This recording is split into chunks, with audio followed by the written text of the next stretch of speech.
ಬೇಗ ಹೇಳಿ, ನಮಗೆ ಟೈಮ್ ಆಯ್ತದೆ. ಗದ್ದೆ ಕೆಲ್ಸಕ್ಕೆ ಅಂತ ಆಳುಗಳನ್ನ ಕರ್ಸೀವ್ನಿ. ನಾವಿಲ್ಲ ಅಂದ್ರೆ ಅವು ಮೈಗಳ್ತನ ಮಾಡ್ತವೆ. ಗೌರಮ್ನವ್ರೆ, ಮುರಿದೋಗಿರೋ ಮದುವೆಗೆ ಕಾಸು ಕೊಡಿ ಅಂತಂದರೆ ನಾವು ಹೇಗೆ ಕೊಡೋದು ಹೇಳಿ? ಮಾಜಿ ಅತ್ತೆಮ್ಮ ಮದುವೆನ ಮುರಿದಾಕಿದ್ದು ನಾನ ಇಲ್ಲ ನಮ್ಮವ್ವನ ಅಥವಾ ನಮ್ಮ ಬಂಧು ಬಳಗ ನಮ್ಮ ಸಂಬಂಧಿಕರು ಯಾರಾನ ಮುರಿದಾಕಿದ್ರ? ಅಲ್ಲಿ ಗಲಾಟೆ ಮಾಡಿದ್ದು ನಿಮ್ಮ ಅಕ್ಕನ ಮಗ. ಅವನ ಹೆಸರು ಏನದು? ರಾಜೀವ ಅಲ್ಲಲ್ಲ, ಸಂಜೀವ. ಅವನ್ನ ವಹಿಸ್ಕೊಂಬಂದಿದ್ದು ಇಲ್ಲಿ ಕೂತವನಲ್ಲ, ನಿಮ್ಮ ಯಜಮಾನಪ್ಪ. ನನ್ನ ಕಪಾಳಕ್ಕೆ ಕೊಡ್ದು ನನ್ನ ಮದುವೆ ಆಗಕ್ಕಿಲ್ಲ ಅಂತ ಹೇಳಿತ್ತು ನಿಮ್ಮ ಮಗಳು. ಆದರೆ ಮದುವೆ ಖರ್ಚು ಮಾಡಿದ ಮಾತ್ರ ನಾವು. ಅಲ್ಲ, ಮದುವೆಗೆ ಮಾಡಿದ ಖರ್ಚನ್ನ ವಾಪಸ್ ಕೇಳಕ್ಕೆ ಬಂದರೆ ನಮ್ಮದೇ ತಪ್ಪು ಅಂತ ಮಾತಾಡ್ತಿದ್ದೀರಲ್ಲ, ಇದು ನ್ಯಾಯವೇ? ಇದು ಸರಿನೇ? ರೀ ಸುಮ್ಮನೆ ಕೂತಿದ್ದೀರಲ್ಲ, ಏನಾದರೂ ಮಾತಾಡಿ. ಗೌರಮ್ನವ್ರೆ, ನೀವು ಈ ಮದುವೆಗೆ ಖರ್ಚು ಮಾಡಿದ್ದೀರಾ. ನೀವು ಕೇಳ್ತಿರೋದು ಕೂಡ ನ್ಯಾಯನೇ. ಆದರೆ ನಮಗೆ ಕೊಡೋದಕ್ಕಿಲ್ವಲ್ಲ. ನಮ್ಮ ಹತ್ರದಿದ್ದ ಅಲ್ಪ ಸ್ವಲ್ಪ ಉಳಿತಾಯನೂ ಮದುವೆಗೋಸ್ಕರ ಖರ್ಚು ಮಾಡಿಬಿಟ್ಟಿದ್ದೀವಿ.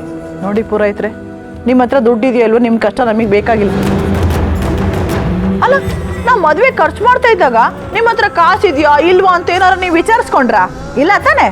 ನೋಡಿ, ಮರ್ಯಾದೆಯಿಂದ ಹೇಳ್ತೀವಿ, ಕರೆಕ್ಟಾಗಿ ನಮ್ಮ ಕಾಸು ನಮಗೆ ವಾಪಸ್ ಕೊಟ್ಟು ನಿಮ್ಮ ಮರ್ಯಾದೆ ಉಳಿಸ್ಕೊಳ್ಳಿ.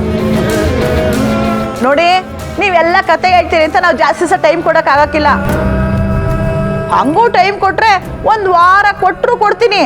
ಇಲ್ಲ ನಂಗೆ ತಲೆ ಕೆಟ್ಟು ನಾಳೆನೇ ದುಡ್ಡು ಬೇಕು ಅಂದ್ರೂ ನೀವು ಕೊಡಕ್ಕೆ ರೆಡಿ ಇರಬೇಕು.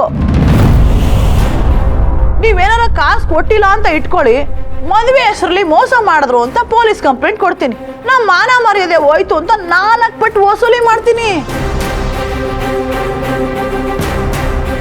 ಅದಕ್ಕೆ ಮಾನ ಅನಿಸ್ತ ಮೊಕದ್ದಮೆ ಅಂತ ಹೇಳ್ತಾರೆ. ನಿಮಗೆ ಒಂದು ಉಪಾಯ ಕೊಡ್ಲಾ? ಈ ಡೀಲ್ನ out of the court settlement ಮಾಡ್ಕೊಂಬಿಡೋಣ. ಅದಕ್ಕೆ ನೀವು ಒಂದು 10,30,000 ಕೊಟ್ಬಿಡಿ. ಅಲ್ಲಪ್ಪ, ಅದು ನಾವು ಖರ್ಚು ಮಾಡಿರೋ ದುಡ್ಡೇ. ಇಲ್ಲ ಅಂತ ಹೇಳಿದ್ರೆ ಕೋರ್ಟ್ಗೆ ಏನಾದರೂ ಹೋದ್ರೆ ಅದಕ್ಕೆ 4 ಪಟ್ಟು 40 ಲಕ್ಷ ಪೀಕಿಸ್ತೀವಿ. 10 ಲಕ್ಷನಾ? ಗೌರಮ್ನವ್ರೆ, 10 ಲಕ್ಷ ಅಂದರೆ ನಾವು ಸೂಸೈಡ್ ಮಾಡ್ಕೊಂಡು ಸಾಯ್ಬೇಕಾಗುತ್ತೆ ಅಷ್ಟೇ. ಅಯ್ಯೋ, ಅಂಥ ಕೆಲಸ ಎಲ್ಲಾರ ಮಾಡ್ಬಿಟ್ಟಿರ? ಅಲ್ಲ, 10 ಲಕ್ಷಕ್ಕೆ ಜೀವ ಕಳ್ಕೊಳ್ಳೋದು ಅಂತಂದ್ರೆ ಏನು? ಜೀವಗಳು ಅಮೂಲ್ಯ. ಸರಿ, ಹಂಗಾರೆ ನಿಮಗೆ ಇನ್ನೂ ಒಂದು ಆಪ್ಷನ್ ಮಡಗಿವ್ನಿ, ಅದು ಕೂಡ ಔಟ್ ಆಫ್ ಅ ಸೋರ್ಸನು. ಅಲ್ಲ, ನೀವು 1 ರೂಪಾಯಿ ಕೊಡೋದು ಬೇಡ. ಅದು ಅದೇನು ಅಂತ ಬೇಗ ಹೇಳಿ ಸಾಯಿಲ್ಲ. ನೀ ನನಗೆ ವಿಷಯ ಹೇಳೋಕ್ಕೆ ಹೊಸ ನಾಚಿಕೆ ಆಯ್ತೈತೆ. ಅದೇನು ಅಂತ ನೀನೇ ಹೇಳ್ಬಿಡು. ನಾಚಿಗೆಟ್ಟವನೇ, ಗತ್ತಾಗಿ ವಿಷಯಕ್ಕೆ ಬಾರ್ಲ ಅಂದ್ರೆ ನುಲಿತಾನೆ. ನೋಡಿ ಪುರೋಹಿತ್ರೆ, ಹಳೆ ಮದುವೆ ಖರ್ಚನ್ನ ನಿಮ್ಮ ಕೈಲಿ ಕೊಡೋಕ್ಕಾಗಕ್ಕಿಲ್ಲ ಅಂದ್ರೆ ಹೊಸ ಮದುವೆ ಮಾಡಿಕೊಟ್ಟು ಕೈ ತೊಳ್ಕೊಂಬಿಡಿ. ಮಮ್ಮಿ, ನೀನು ಹೇಳಿದ್ದು ನನಗೆ ಅರ್ಥ ಆಯ್ತಿಲ್ಲ. ಇನ್ನು ಅವ್ರಿಗೆಲ್ಲ ಅರ್ಥ ಆದದ್ದು ವಿಷಯನ ನೇರವಾಗಿ ಹೇಳು. ನೇರವಾಗಿ ವಿಷಯಕ್ಕೆ ಬಂದ್ಬಿಡ್ತೀನಿ. ನೋಡಿ ಪುರೋಹಿತ್ರೆ, ನಿಮ್ಮ ಕೈಲಿ ನಮ್ಮ ಕಾಸು ಕೊಡೋಕ್ಕಾಗತ್ತಾ? ಕೊಟ್ಬಿಡಿ.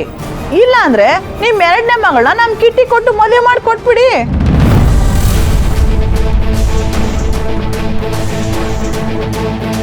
ಗೌರಮ್ನವ್ರೆ, ಎಂತ ಮಾತು ಅಂತ ಆಡ್ತಿದ್ದೀರಾ? ಅವಳು ಇನ್ನೂ ಚಿಕ್ಕ ಹುಡುಗಿ.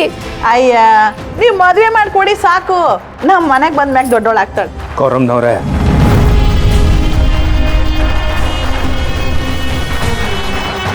ನೀವು ಬಂದ ವಿಷಯ ಹೇಳಾಯ್ತಲ್ಲ, ನೀವಿನ್ನು ಹೊರಡ್ಬೋದು.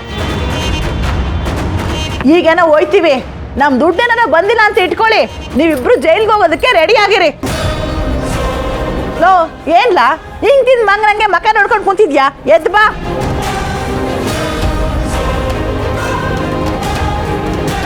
ರೈತರೆ ನೀವೇನು ಬೇಜಾರು ಮಾಡ್ಕೊಂಬೇಡಿ ಹೊಸಿ ಹಂಗೆ ಅಲ್ಲ ನಿಮಗೆ ನನ್ನ ಅತ್ತೆ ಮಾವ ಆಗೋದಕ್ಕೆ ಇನ್ನೊಂದು ಕಿತ ಚಾನ್ಸ್ ಕೊಟ್ಟಿನಿ ಯೋಚನೆ ಮಾಡಿ ಬರ್ತೀನಿ. ಕರ್ಮ ಕರ್ಮ ಕರ್ಮ, ಒಂದು ಕಳಿತು ಅಂದರೆ ಇನ್ನೊಂದು ಕೂಡ್ಕೊಳ್ಳುತ್ತೆ.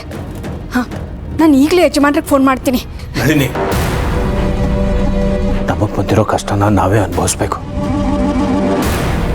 ಈ ವಿಷಯ ಯಜಮಾನ್ರಿಗೆ ಗೊತ್ತಾಗೋದು ಬೇಡ. ರೀ, ಕಷ್ಟ ನಮಗೆ ಮಾತ್ರ ಬಂದಿದ್ರೆ ಅನುಭವಿಸೋಣ, ಇಲ್ಲ ಅಂತ ಹೇಳ್ತಿಲ್ಲ. ನಮಗಿನ್ನೂ 2 ಮಕ್ಕಳಿದ್ದಾರೆ ರೀ. ಈ ಸಾಲನ ಅವ್ರ ತಲೆ ಮೇಲೆ ಎಳೆದು ನಾನು ಸಾಯಕ್ಕೆ ರೆಡಿ ಇಲ್ಲ. ನೀವು ಏನಾದರೂ ಅಂದ್ಕೊಳ್ಳಿ, ನಾನು ಯಜಮಾನ್ರಿಗೆ ಫೋನ್ ಮಾಡೋಳೆ.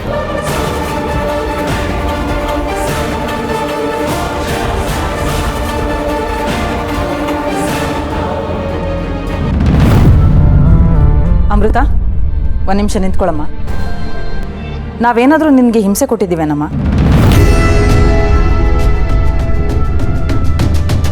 ಯಾಕೆ ಹೀಗೆ ಕೇಳ್ತಿದ್ದೀರಾ? ಇನ್ನೇನಮ್ಮ, ನಾವೇನಾದರೂ ನಿನಗೆ ಎಲ್ಲ ಮನೆ ಕೆಲಸ ಹೊರಿಸಿ ಆ ಕೆಲಸ ಮಾಡಿಲ್ಲ ಅಂತ ಹೊಡೆದು ಬಡ್ದು ಹಿಂಸೆ ಕೊಟ್ಟಿದ್ದೀವ? ಅಥವಾ ನಿನ್ನನ್ನು ರೂಮಲ್ಲಿ ಕೂಡ ಹಾಕಿ ದಿನಕ್ಕೆ ಒಂದೇ ಹೊತ್ತು ಊಟಕ್ಕೆ ಹಾಕಿದ್ದೀವ? ಕುಮುದ,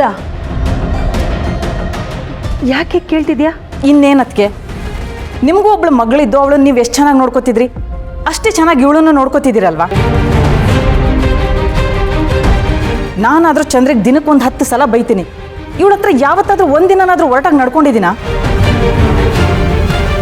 ನಾವೆಲ್ಲ ಇಷ್ಟು ಚೆನ್ನಾಗಿ ನೋಡ್ಕೊಂಡ್ರು ಇವಳು ಮನೆವರೆಗೂ ಪೊಲೀಸರನ್ನ ಕರೆಸಿದಾಳಲ್ಲ.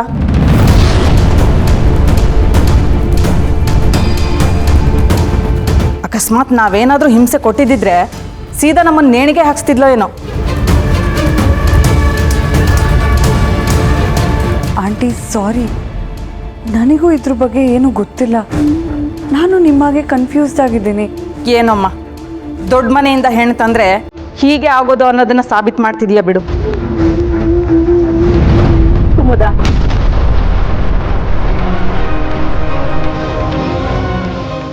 ನೀನೇ ಕಂಪ್ಲೇಂಟ್ ಕೊಟ್ಟಿದ್ಯಾ ಅಂತ ಅಲ್ಲ ಅಮೃತ. ಕುಮುದ ಹಾಗಲ್ಲ ಅಂದು ಅಂತ ಬೇಜಾರು ಮಾಡ್ಕೋಬೇಡ. ಆದರೆ ಮೊನ್ನೆ ಆದಿ ರಿಸೆಪ್ಷನಿಗೆ ಹೋದಾಗೆಲ್ಲ ಚೆನ್ನಾಗೇ ಇದ್ದು ಈಗ ಇದ್ದಕ್ಕಿದ್ದಂಗೆ ನಿಮ್ಮ ಮನೆಯವ್ರು ಕಂಪ್ಲೇಂಟ್ ಕೊಡ್ತಾರೆ ಅಂದರೆ ಅಂಥ ತಪ್ಪು ನಾವೇನು ಮಾಡಿದ್ದೀವಮ್ಮ? ಅಂಕಲ್, ಇರಿ ಅಂಕಲ್, ನಾನು ನಮ್ಮ ಮನೆಯವ್ರನ್ನ ವಿಚಾರಿಸ್ತೀನಿ.